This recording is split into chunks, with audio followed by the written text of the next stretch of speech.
Hey folks, I'm Pastor Eric Tritton from Gloria Dei Lutheran Church in Hudson, Ohio, and this is a weekly word where we are talking about things you didn't learn in Sunday school.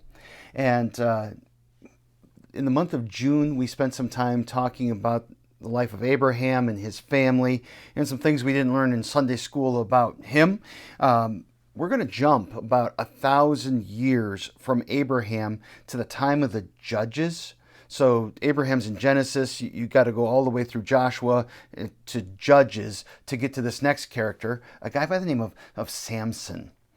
Samson, you can read about him in Judges 13 through 16. And so we'll just start with a little bit of, let's think about this. What do you remember about your Sunday school lessons about Samson?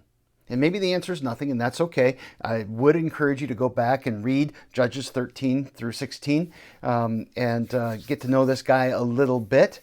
But I'm going to just kind of run through and see if these are the things that you remember. Do you remember about his birth? About how the angel of the Lord came to his mother and selected Samson before he was even conceived? And there's a little bit of a back and forth between Samson's mom, who doesn't have a name in the Bible. There is a traditional name for her.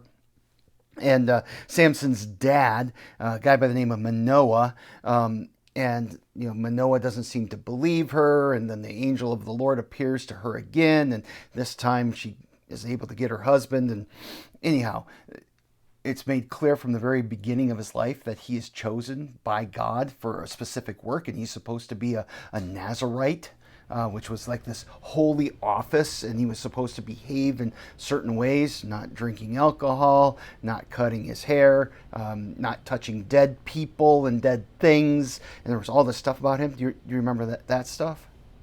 Or how about this, that he was really, really strong? That's part of the story that a lot of times, I know that as a boy, I really dug the combat stuff with him and how strong he was. He killed a lion with his bare hands. It says that he fought the Philistines, the enemies of Israel, with a jawbone of an ass, which, as a boy, probably just as much about the violence as it was the word ass. But anyhow, there's another scene where he is in a city of the Philistines, and he's trapped in there, and he just goes and he tears the doors of the gates of the city off of the hinges, and he carries them away. And, it takes them like miles away, and I don't even know what they did, if they ever went to get him to fix the doors, or what happened then. Or maybe when you think of Samson, you think of his hair. He had this long hair. He wasn't supposed to cut it.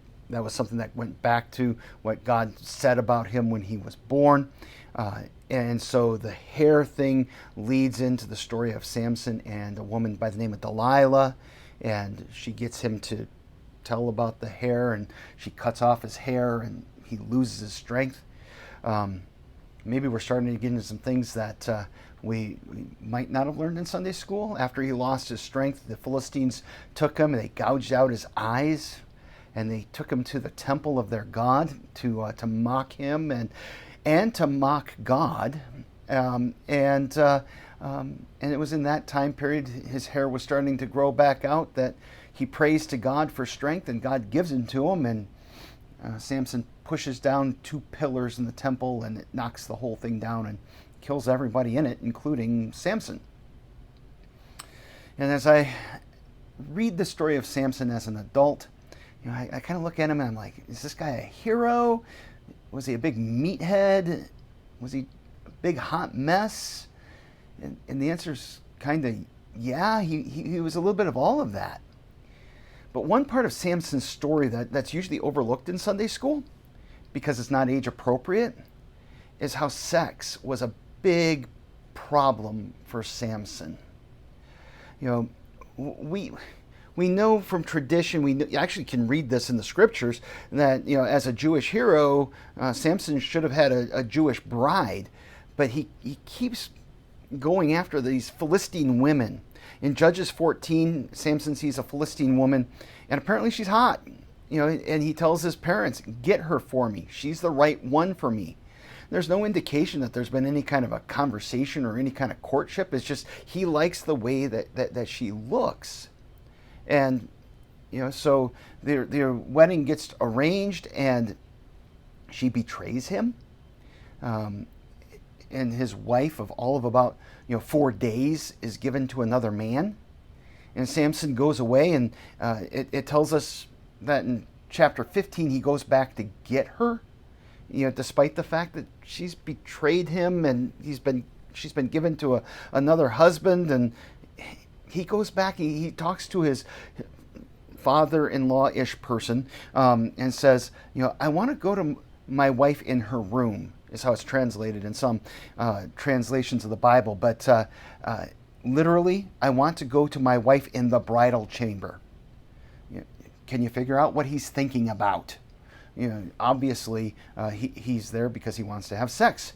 And then chapter 16 begins with him visiting a prostitute.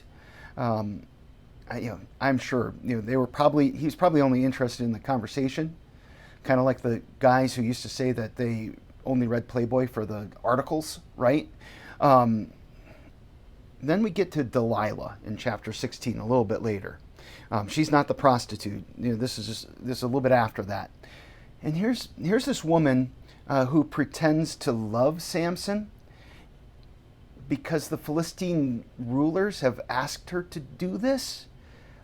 They basically tell her, we'll give you whatever in order to get this information out of Samson, because they want to find the source of Samson's strength. And 3 times she keeps bugging him, and finally he tells her, and she cuts off all of his hair, and he loses his strength.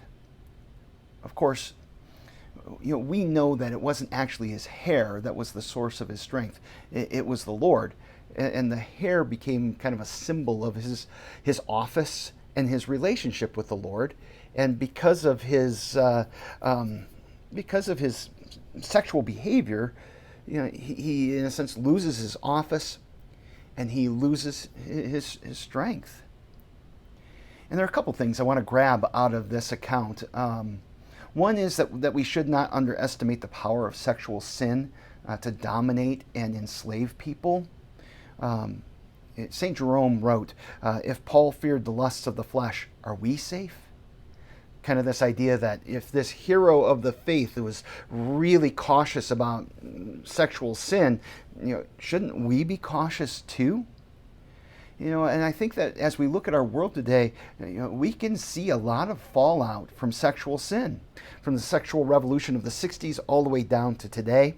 I remember as a kid constantly people talking about, slippery slope arguments, but I keep looking and seeing that the slope is getting further down the line, and it seems like maybe the slope was a bit slippery, or more slippery than people wanted to admit from the beginning. And I think part of what's happening in our culture today is that we keep erasing boundaries, God-given boundaries that were intended for our good. So back in the 60s, maybe we go back to the song lyric, love the one you're with type of thing. And to now, it's this incredibly easy access to all kinds of sexually explicit material on the internet and pornography. And I think that's having a bad effect on people that we can see playing out in our world. And I think that's part of the confusion that we see about gender and what am I? Am I male? Am I female? Am I somewhere in between? I think it's because of the erasing of these boundaries. And in our culture, more and more, we're seeing the acceptance of pretty much everything that the Bible calls sin in the realm of sexuality. And if this was a problem in the scriptures, and it was a huge problem for the people of Israel, this is what got them sent into captivity. It had a lot to do with the temptation of the gods that was dealing with sexual worship. And today we tend to treat it like it's a light thing and it's a small thing, but I think it's a really big deal. And sexual sin has a real power to bind people in shame and in guilt. and then we normalize it, and then that doesn't allow people to hear the word of forgiveness that Jesus has in store for people for all sin. I also think that it's important to see Samson was a mess. Because here's this guy, he's a hero of the faith, but he's an absolute train wreck of a believer. And I don't say that because I don't want you to hear, that's okay, God will forgive you for whatever you do. It's kind of a half-truth. This is not permissiveness. This isn't the dismissal of sin. But I think that it's important to see that Samson was a mess because, well, so often our lives are messy. And yeah, that can happen in different ways and to different degrees. And your sin might not be my sin, and the struggle that we have might be different in one area than in another. But I think it's important to see people as both saint and sinner when they're in Christ.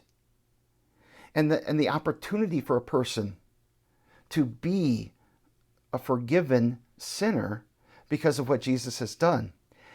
And I actually think that this is going to be really important as we deal with some of the fallout that I think will come from some of the transgender movement, when people at very young ages have surgeries and their bodies are altered. And how do we treat those people?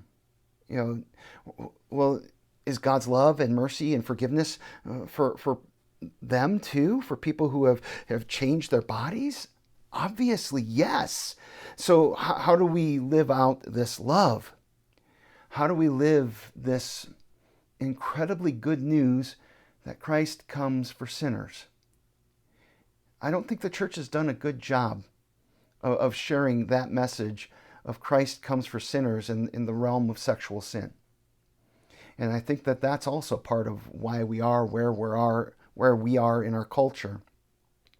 Because there's real tension in acknowledging sin, calling people to repentance, and truly extending Jesus' love and grace to people. And maybe we need a bit more prayer. Maybe we need a bit more guiding from the Spirit. But one way or another, one of the things that we need to really keep in focus is that Christ comes for sinners. So if you want Christ to have come for you, then you need to be a sinner. And if you want Christ to have come for your neighbor, no matter what that neighbor looks like, thinks, whatever, then they need to be sinners too. And a lot of times this life of faith, it really doesn't come down to how good we are, but how gracious our God is. And sometimes we need to sit back and kind of look in awe at people like Samson that God uses to bring forgiveness and salvation to his people. To people like us that God uses, that he showers his love upon, and that he shows mercy and forgiveness to as well. So, live in that forgiveness, share that love and forgiveness wherever God gives you the opportunity. And God's peace be with you.